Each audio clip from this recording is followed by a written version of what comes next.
Alright, I got my dad picked up this kit 1967 Ford Mustang GT Fastback.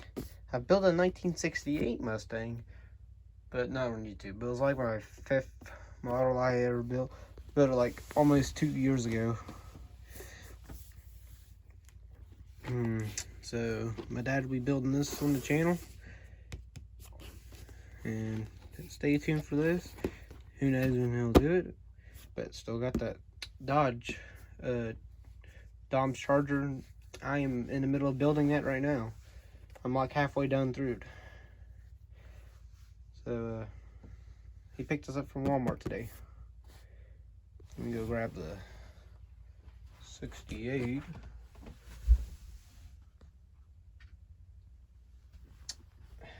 That's 68 Mustang that I built. Made it look like Steve McQueen's car off of Bullitt.